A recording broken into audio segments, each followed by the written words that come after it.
This Friday, experience the 2-episode premiere only on Disney+. Leave us alone, Ben.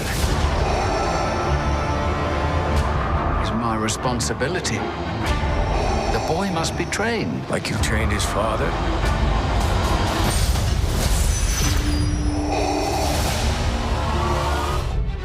They're coming. Stay hidden. The key to hunting Jedi is patience. Obi-Wan Kenobi, streaming May 27 on Disney+.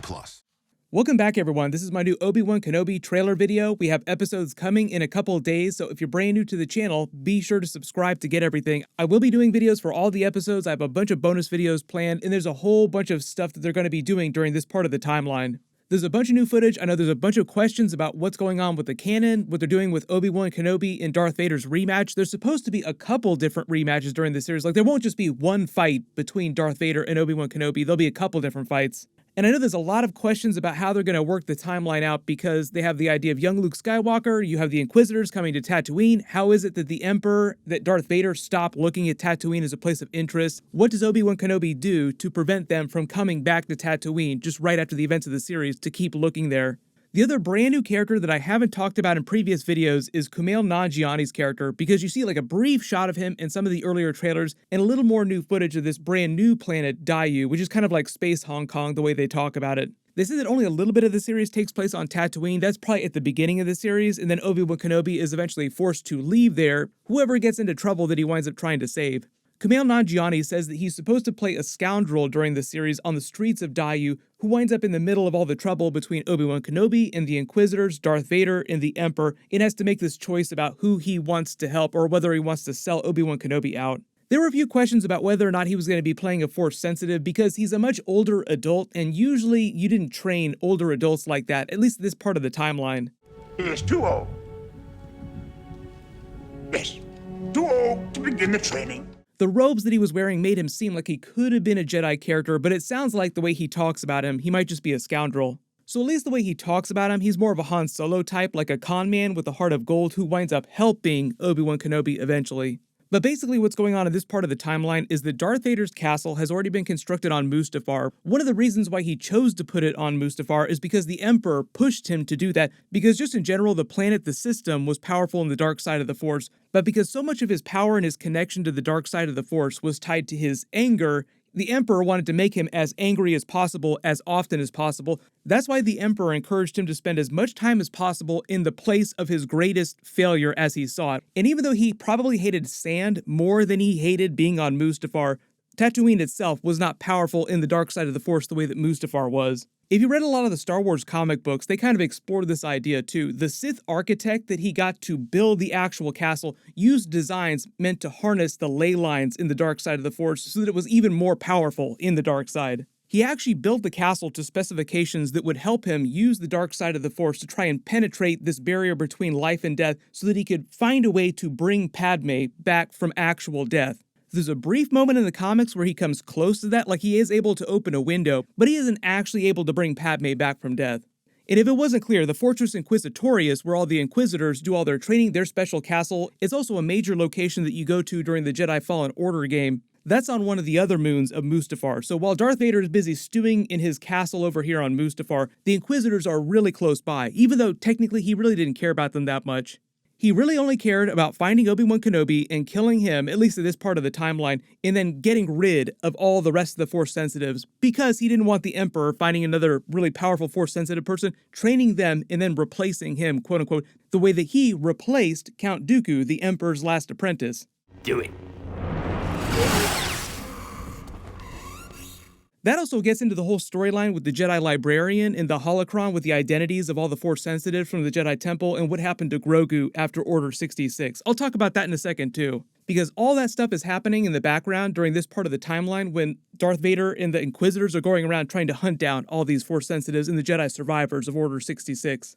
I've already talked about Obi-Wan Kenobi and Darth Vader having a couple different run-ins during the actual series, like they won't just meet each other and fight again once. But the whole idea is that when the series picks up, Obi-Wan Kenobi does not know that Anakin Skywalker is still alive. He thinks that he died on Mustafar, but Darth Vader Anakin Skywalker, does know about Obi-Wan Kenobi, and he really, really wants to find him. We'll see what his first words are when he actually sees him again in person. I've been waiting for you, Obi-Wan. We meet again at last. I just think the idea is that when Obi-Wan Kenobi eventually is confronted with Anakin Skywalker or Darth Vader, he's going to be this big WTF moment like, what? You're still alive? Because during all the trailers, especially during the first couple of episodes, nobody actually says the name Darth Vader or Anakin Skywalker or talks about what happened on Mustafar. One of the brand new Inquisitors, Reva, she's actually a brand new character that hasn't appeared in the canon before. She says, he'll find you, you can't run from him, but she doesn't say, I'm talking about Darth Vader. She just says him.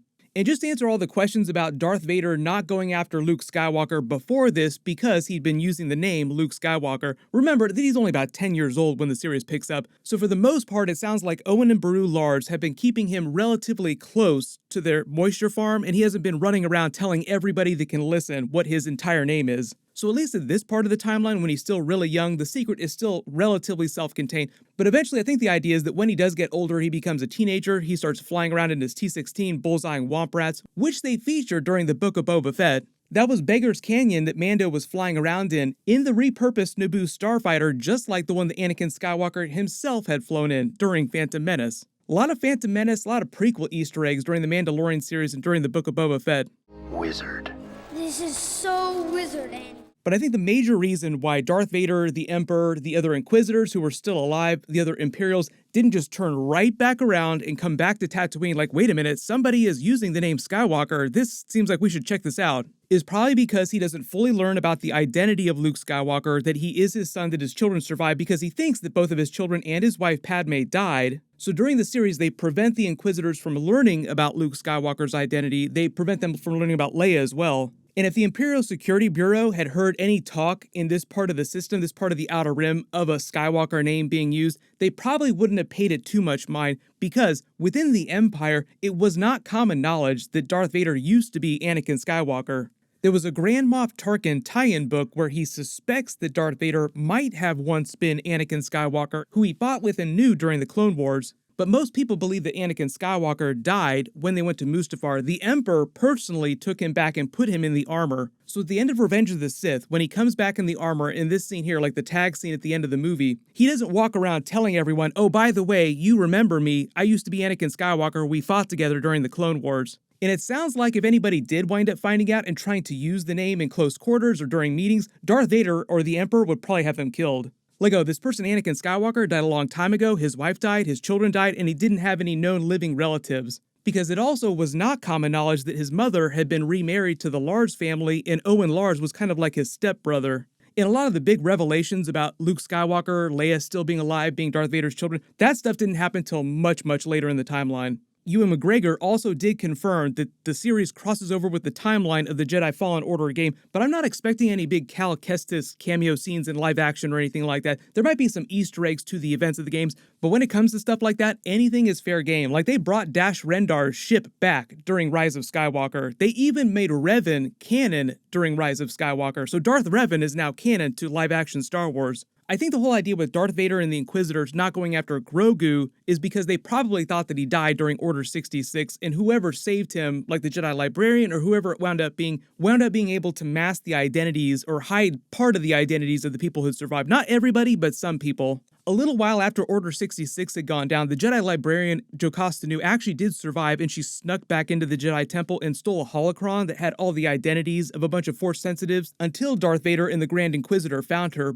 But the funny thing is that Darth Vader actually got to her first and killed her, but not until he destroyed the Jedi holocron with the identities of all these Force-sensitive people in the galaxy. And this is a recurring theme. The reason why he destroyed the knowledge of where all these Force-sensitives were, because the Emperor did want to find them and try to turn them to the dark side and add them to the Inquisitor's forces, is, like I said earlier, Darth Vader didn't want the Emperor finding more Force sensitives because potentially there was another person out there that was powerful enough, like Grogu, for instance, who the Emperor could potentially train to replace him. So sort of like Darth Vader trying to do the smart thing, playing the long game, because he never fully trusted the Emperor, and he was right to do so.